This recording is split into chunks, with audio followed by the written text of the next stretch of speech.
Welcome to Metasoccer FAQs. In today's video we're going to be talking about the scouting proving issue and proposing a solution to the current problem.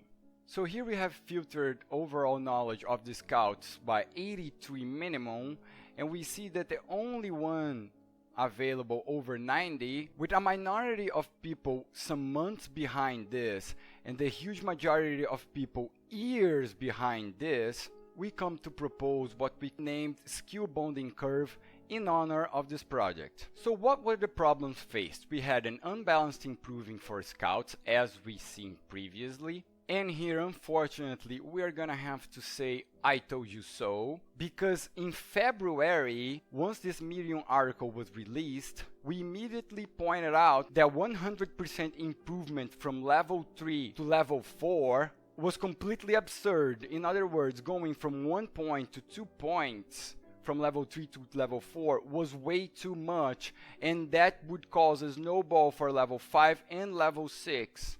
And this was for normal scouts. When we take a look at Pioneer scouts, we see that this issue gets even larger. The second problem that we are facing is that it's too expensive to maintain scouting extensively. And the third problem that we are facing is that we have a small variety of resulting players. Our only excitement is checking for special abilities right now. Our first balancing proposal is to make the game more skill focused instead of pay to win in order to attack the masses. In other words, richness of details and more realistic.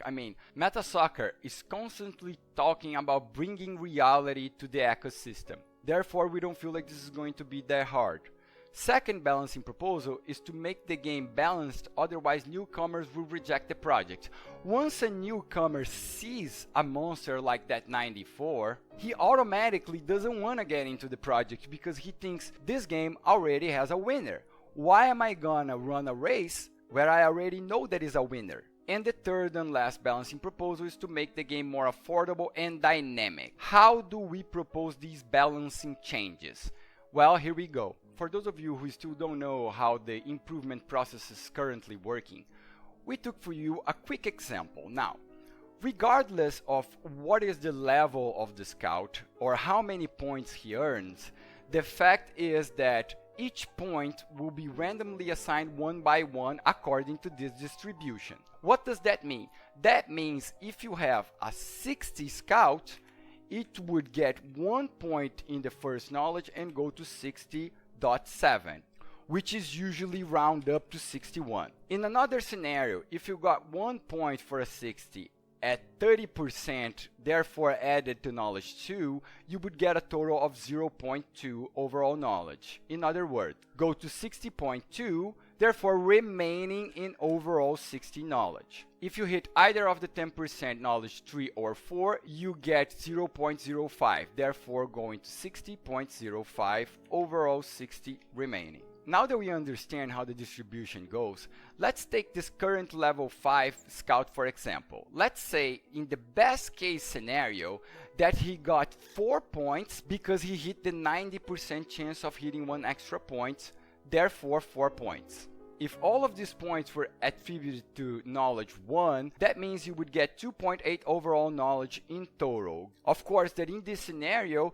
the most unlucky guy also did not earn the 90% chance. So although this is quite an unrealistic scenario, we decided to show you the difference. In order to fix the unbalancing caused by a huge overlap from level 3 to level 4 scouts, we decided to nerf level 4 and improve level 3 in order to give a smoother improvement through the levels. So for a normal scout, we maintain the 75% chancing of getting 1 point because starters are utterly cheap. For scouting level 2, we rounded it up to 1 point because it is 6 times more expensive than level 1. So we thought it was balanced to have 1 point 100% of the time. We upgraded scouting level 3 for what used to be the pioneers. Scouting level 4 is now 1 point plus 60% chance of winning 1 extra point. Scouting level 5 goes to 2 points plus 30% chance of 1 extra point, and level 6 go to 3 points plus 12% chance of winning 1 extra point. In the first Medium article, we did not see anything regarding normal extra motivated scouts. Therefore, we put Pioneer Scouts to have the same distribution as a normal Extra Motivated, which would go for Scouting Level 1, 1 point, Level 2, 1 plus 30% chance, Level 3, 1 plus 60% chance, Level 4, 2 plus 30% chance, Level 5, 3 points with a cap of 2 points, and we are going to explain this further in the video. Last but not least, Scouting Level 6, 4 points plus 20% chance of winning 1 extra point. Now let's talk about the difference between current scouting and our skill bonding curve scouting, and what is the cap of maximum 2 points. Well, as we've seen previously, the utmost lucky guy in the current distribution could get 2.8 overall points into 1 scout. Whereas if we max 2 points per knowledge, that would mean that in this skill bonding curve proposal, the luckiest guy would get 1.6 overall knowledge per scout, reaching level 6 in around 30 days. Level 6 distribution currently awards 5 points plus 20% chance of winning 1 extra point, whereas we propose 4 points plus 20% chance of 1 extra point. So for this example, we are going to assume that both of them actually hit the 20%, okay? So 6 points awarded to knowledge 1 would result in staggering 4.2 overall knowledge in 1 scout. With or diminishing points plus the cap, that means that the luckiest guy can get a maximum of 1.85 overall knowledge per scout. In short, the luckiest guy would get 99 in around 2 scouts, 12 days. Whereas the unluckiest guy currently would get an average of 34 scouts, which would be 204 days. In our skill bonding curve proposal, from 90 to 99. Also, due to this blockage, we wouldn't be able to get all points into the lower knowledges. Therefore, the minimum would increase to 0.4 per scout, an average of 24 scouts to reach 99. For the extra motivation, and this is for pioneers only, we have made an increment in the level 1, level 2, and level 3, whereas keeping level 4, nerfing a little bit of level 5, and keeping level 6. We also feel like it's unrealistic to reduce the progression of the scout and expect players to pay the same amount of MSU, MSC. Therefore, we came up with a redistribution of MSU and MSC. The only level that is going to remain the same is level 1 because nothing has pretty much changed in this one, in the starter package. Level 2 pretty much remains the same. Level 3 gets a little bit cheaper, although it has a buff because of the random generating factor that we are going to be discussing further in the video. Level 4 has a reduction to 1,260, level 5 4,200, and level 6 12,600. Again, the idea in this redistribution and in the variety that we are going to be presenting is to encourage a more dynamic gameplay. We also suggest adding more scouting levels as attributes get capped. We have asked the team and they replied that it will not be possible to have any attribute over 99.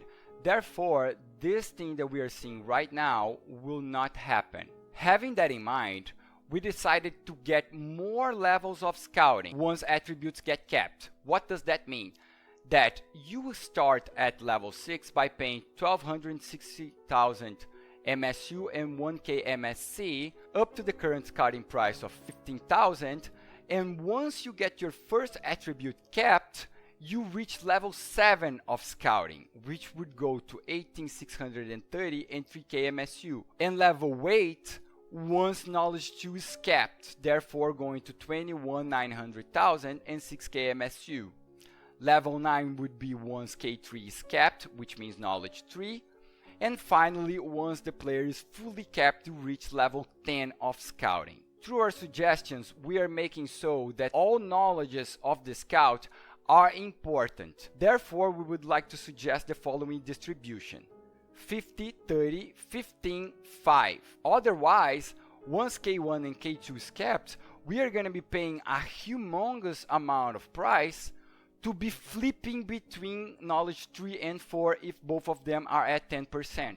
Our last point for balancing is to nerf relationship master to increase from 3 days to 4 days 12 hours, because at this moment this is by far the most overpowered scout ability that is. We would like to end on random potential to players within the ranges of the first knowledge and the second knowledge. How would that work? During the glitch, the highest potential would be 104 that this player would find with our changes, and the lowest potential would be 78 at this time. With all of these changes, we believe that scouting process would be a lot more dynamic and a lot more exciting. Third point would be to add scout stats to the player's chart. So pretty much putting around here or maybe here the stats of the scout by the time it found this player. In other words, if this scout is level 90 right now, but it found this player when it was 44,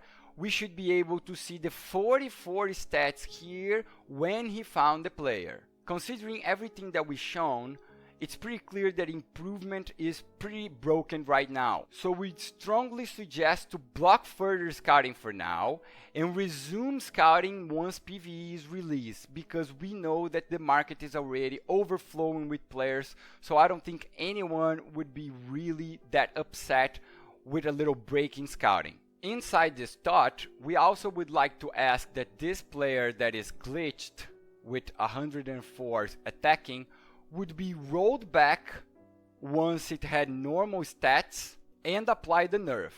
Now, I just want to say that I know the owner of this asset and I consider him a friend. But considering the longevity of the project and how far ahead he already is, not only rolling back his stats, but also removing all these glitched players out of the market. Like we said previously, he's already years ahead of the huge majority of players and months ahead of the minority of players. So applying the nerf to the next scout, what do I mean by applying the nerf to the next scout? Looking at his entire transfer history, we can see that he has done 10 scouting, exactly 10 scouting. So how would we apply the nerf for 10 scouting? If we're increasing from 3 days to 4 days 12 hours, 10 scouting would be equivalent to 15 days missing.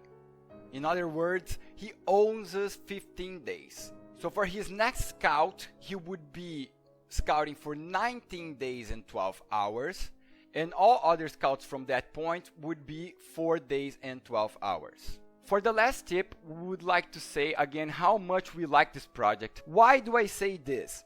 Because this scouting improvement process should be way easier than the players improvement process. Why do I say that? Because players we already know are gonna get injuries, they are gonna have morale affecting and rhythm affecting their improvement. Whereas the scouts have none of that. So the scouts improvement should be a lot easier than the players improvement. In order to not reach June or July with a huge gap between players, which would utterly disencourage people and perhaps even kill the project, as we said in February, we strongly suggest to hire not 1 but 2, perhaps even 3 gaming advisors. Again, we remind that these are kindly suggestions with the best intentions in heart to see Metasoccer grow beyond the moon. This is it for today's video. If you like our changes, comment, share, subscribe. If you did not like our changes, please let us know anyway, and until the next video of Metasoccer FAQs.